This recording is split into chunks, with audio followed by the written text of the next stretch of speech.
Programme news watch में नाज़रीन आपको एक बार फिर खुशामदीद कहते हैं और बात कर रहे हैं कि अफगानिस्तान में जो नई अमरीकी हिकमत अमली है उसके क्या मकासद हो सकते हैं। पेशावर में हमारे साथ मौजूद हैं दिफाई तज्ज़ियाकार ब्रिगेडियर रिटायर साद साहब। सबसे पहले तो अब ये बताइएगा, जो अफगानिस्तान में जो अब सूरत हाल डेवलप हो रही है, क्या आप समझ रहे हैं कि अब जो बैनुल अक़वामी कम्युनिटी है और अमरीका है उनको ये एहसास होने लगा है कि अब तालिबान और अलकायदा का जो मसला है उसे आलमी सतह से महदूद करके अब अफगानिस्तान ही की सतह पर हल किया जाए, क्योंकि मसाइल बन रहे हैं अमेरिका के लिए भी? जी हाँ, बिल्कुल अमेरिका के लिए मसाइल बन रहे हैं और वो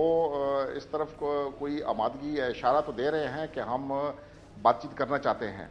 और इसका मसले का हल, लेकिन जो उन्होंने शराइत पेश की हैं इस मसले के हल की तरफ, वो मेरे ख्याल में किसी हालत में भी तालिबान के जो कायदीन हैं उनके लिए ये काबिल कबूल नहीं होगा। मेरे नज़दीक जो अभी लंदन कॉन्फ्रेंस में जो इसके ऊपर बातचीत चली, वो मगरबी राय अम्मा, खासकर जो यूरोपियन राय अम्मा है, वो जंग के अभी खिलाफ हो गई है और वो इस जंग को समझते हैं कि ये ना जीती जा सकती है और इसमें पैसे का ज़िया हो रहा है, इसमें जानी नुकसान हो रहा है, तो इस जंग को ख़त्म किया जाए। तो इसको शो करने के लिए, इसको दिखाने के लिए कि हम कुछ ना कुछ इसके ऊपर काम कर रहे हैं और जो इस वक्त राय अम्मा है उससे वक्त लिया जाए, ताकि अमरीकी अफवाज की जो इस वक्त अफगानिस्तान में दाखिला शुरू हो गया है और जो मई तक जारी रहेगा, वो इस साल के आखिर तक तालिबान को वो नुकसान पहुंचाना चाहते हैं ताकि वो अमरीकी शराइत के ऊपर, अमरीका के साथ मुज़ाकरात के ऊपर तैयार हो जाए। तो मेरे ख्याल में अमरीकी जो कह तो रहे हैं कि वो मुज़ाकरात के लिए तैयार हैं, लेकिन जो ज़मीन पे उनकी हक़ाइक़ हैं वो इसके बरक्स हैं। ब्रिगेड साहब, दूसरी तरफ तालिबान का ये कहना है कि वो बात करेंगे लेकिन काबिज फ़ौज के साथ बात नहीं करेंगे। वहाँ से जो इतलात और ख़बरें आ रही हैं कि वो काबिज फ़ौज के ख़िलाफ़ अपना जो जिहाद है उसको जारी रखेंगे, वो उनसे मुज़ाकरात नहीं करेंगे, क्योंकि वो ये समझते हैं कि जो लंदन में कॉन्फ्रेंस हुई ये तालिबान को एक तरह से तकसीम करने की साजिश है। दूसरी, आप ये भी एक वजह समझते हैं कि शायद अमरीका के साथ जो आलमी जो इमदाद थी, ये जो सपोर्ट थी, जो मॉरल सपोर्ट थी और उसके साथ साथ जो दीगर सपोर्ट थी फ़ौजी बुनियादों पर, वो भी अब कम हो रही है, क्योंकि यूरोप और जो दीगर ममालिक हैं अब भी वो ये समझ रहे हैं कि हमारे मसाइल में इजाफा हो रहा है। जी बिल्कुल, आपकी बात सही है और तालिबान ने भी, मतलब है कि जो इस लंदन कॉन्फ्रेंस के बाद जो इनके बयानात वगैरह आ रहे हैं, उससे ये नहीं लगता है कि वो इस वक्त मुज़ाकरात के लिए तैयार हों, क्योंकि वो इन तमाम चीज़ों को बहुत शक की नज़र से देखते हैं। वो अफगानिस्तान का जो इस वक्त इंतज़ामी ढांचा है उसको वो इस तरह से कबूल ही नहीं करते हैं और वो अमरीका से मुतालबा कर रहे हैं कि आप हमारे साथ बातचीत करें बाहर निकलने की, बाकी हम अपने मसाइल जो हैं माफ़ करें, वो हम इसको खुद खत्म कर लेंगे। तो मेरे ख्याल में जो इस वक्त दो बड़े स्टिकिंग पॉइंट आ रहे हैं, बातचीत को जो रोक रहे हैं, जिसको आगे नहीं बढ़ सकता है, वो ये है कि अमरीका का ये मुतालबा है कि तालिबान अपने जितने भी रवाबित हैं वो अलकायदा के साथ ख़त्म करें और उसकी गारंटी दें कि वो अफगानिस्तान, जब नेटो अफवाज अफगानिस्तान से निकल जाए तो अफगानिस्तान दोबारा एक दहशतगर्दों का अड्डा ना बन जाए। तालिबान कहते हैं कि हम ये देने के लिए तैयार हैं, लेकिन सबसे पहले आप हमारे साथ बातचीत करें फौज को निकालने की। तो मेरे ख्याल में इन दो चीज़ों के ऊपर जब तक पेशरफ्त नहीं होगी, बातचीत आगे नहीं चल सकती और अमेरिका को मेरे ख्याल में कोई संजीदा इक़दाम जो हैं वो उठाने पड़ेंगे, जिसमें जो अभी उन्होंने ये गैर संजीदा बात थी कि जो 5 तालिबान उन्होंने जिनके नाम ब्लैक लिस्ट से हटाए हैं अक़वाम मुत्तहिदा के,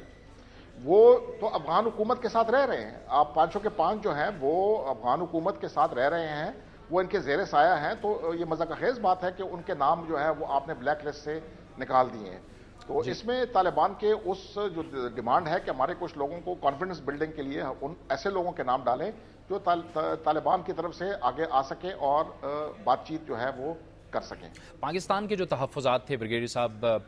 जो अमरीकी हुकाम तक पहुँचे हैं, आप समझते हैं कि अब अमरीका जो पाक फ़ौज के तहफ़्फ़ुज़ात थे और जो पाकिस्तान के तहफ़्फ़ुज़ात थे, अब उन पर वो संजीदा है और उन्हें संजीदा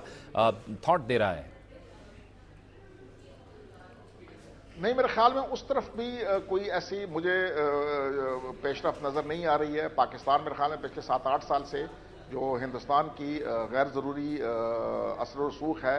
जो वो अफगानिस्तान में बना रहा है अपना, वो पाकिस्तान की खासकर दिफाई अफवाज जो हैं वो उसको बहुत शक की नज़र से देखते हैं और पाकिस्तान के लिए ये एक स्ट्रेटिजिक टू फ्रंट सिचुएशन जो है वो काबिल कबूल नहीं है। तो पाकिस्तान के जेन्युइन सिक्योरिटी कंसर्न्स अफगानिस्तान में, जिसको अमेरिका जो है वो चशमपोशी कर रहा है اور جو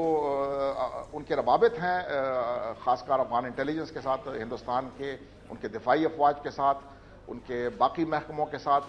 تو میرے خیال میں یہ افغانستان میں امن کے لیے اس کے لیے بڑا خطرہ پیدا ہو سکتا ہے، اور امریکہ کو اس سے چشم پوشی نہیں کرنی چاہیے، اور پاکستان کی جو جینوئن سیکیورٹی کنسرنز افغانستان میں اس کی طرف توجہ دینی چاہیے، اور پاکستان کے جو شکوک و شبہات ہیں ان کو دور کرنا چاہیے۔ لیکن اب آگے چل کے اب یہ جو امریکہ ہے، امریکہ یہ چاہ رہا ہے کہ وہ 2011 تک یہاں سے نکل جائے۔ آپ سمجھتے ہیں کہ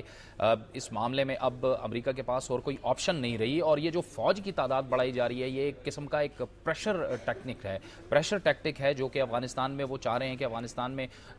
تعداد بڑھائیں، طالبان پر اپنا دباؤ بڑھائیں اور اس کے ساتھ پھر مذاکرات پر بھی آئیں؟ جی، ایک تو ان کا یہ ہدف ہو سکتا ہے کہ جب یہ ان کی قوت پوری ہو جائے، تقریباً یہ فوج جو نیٹو کی فوج ہے بشمول امریکہ کے، یہ تقریباً 1,40,000 تک پہنچ جائے گی۔ جو سوویت یونین جب اس نے افغانستان پہ قبضہ کیا تھا اس کی بھی تقریباً اتنی تعداد کسی حد تک پہنچ گئی تھی۔ تو ایک تو یہ ان کا ہدف ہو سکتا ہے۔ دوسرا جو یہ ہے، اگر آپ باراک اوباما صاحب کی جو ویسٹ پوائنٹ میں تقریر کی تھی اس کے بعد جو اس کی کلیریفیکیشنز آئیں امریکی حکام کی طرف سے، اس میں تو انہوں نے کوئی ایسے وہ اشارہ نہیں دیا کہ فوج جو ہے وہ ایک ٹائم ٹیبل کے تحت نکلنا شروع ہو جائے گی۔ بات چیت یہ ہو رہی ہے کہ کچھ علاقے جو ہیں وہ افغان دفاعی افواج اور سیکیورٹی فورسز ہیں ان کے حوالے کر دیے جائیں گے۔ اگر 1,40,000 میں سے اگر 5,000 آپ نکالیں ایک سال میں، تو وہ کوئی خاطر خواہ اثر نہیں پڑے گا امریکی فوجی قوت میں افغانستان میں۔ اور جنرل میکرسٹل نے تو کہا ہے کہ یہ 5-6 سال امریکہ کی فوج کے وڈرال کے لیے لگ سکتے ہیں۔ دوسری طرف حامد کارزئی صاحب نے جو بیان دیا ہے کہ ہمیں 15 سال جو ہے وہ بیرونی فوجی قوت کی ضرورت پڑے گی، تاکہ جب تک ہماری افواج جو ہیں وہ اس قابل نہ رہیں۔ تو وہ میرے خیال میں ایسی پروپیگنڈا کی طرف ایک بات چیت ہے، اشارہ ہے۔ میرے خیال میں امریکہ جو ہے وہ اگر 4-5,000 فوج 2011 میں نکال بھی دے تو اس کی صلاحیت کے اوپر افغانستان میں کوئی فرق نہیں پڑے گا۔ بہت بہت شکریہ بریگیڈیئر ریٹائرڈ سعد صاحب ہم سے گفتگو کرنے کا، اور تفصیل سے بتا رہے تھے۔ بریگیڈیئر سعد کا یہ کہنا تھا کہ ہر صورت میں جو پاکستانی کنسرن ہیں، جو پاکستان کے تحفظات ہیں افغانستان کے اندر، ان ایجنسیز کے خلاف جو پاکستان کے خلاف اقدامات کر رہی ہیں انہیں امریکہ کو سنجیدہ لینا ہوگا، تبھی افغانستان میں امن قائم ہو سکے گا، کیونکہ افغانستان کا جو امن ہے وہ پورے کے پورے خطے کے لیے انتہائی اہم ہے۔ آج لوور دیر صوبہ سرحد کے علاقے لوور دیر میں ایک افسوسناک واقعہ ہوا، وہاں پر ایک بم دھماکہ ہوا جس سے 3 امریکی فوجیوں سمیت 8 افراد ہلاک، جبکہ 50 سے زائد طالبات سمیت 127 افراد زخمی ہوئے۔ کیا کچھ ہوا اس دھماکے میں اور کیا وجہ بتائی گئی ہے، اس بارے میں ہم جانیں گے عمران یوسفزئی سے، دنیا نیوز کے نمائندے۔ جی عمران، اس دھماکے کے بارے میں بتائیے کہ کیسے ہوا ہے یہ دھماکہ اور کس جگہ پہ ہوا ہے یہ لوور دیر میں؟ جی جاوید، یہ لوور دیر کی تحصیل بلامبٹ کا علاقہ ہے، کوٹو حاجی آباد اس علاقے کا نام ہے بیسیکلی، اور یہ رہائشی علاقہ ہے۔ یہاں پر ایک راستہ میدان کی طرف جاتا ہے، دیر کا جو خاص علاقہ ہے میدان وہاں کی طرف جاتا ہے۔ آج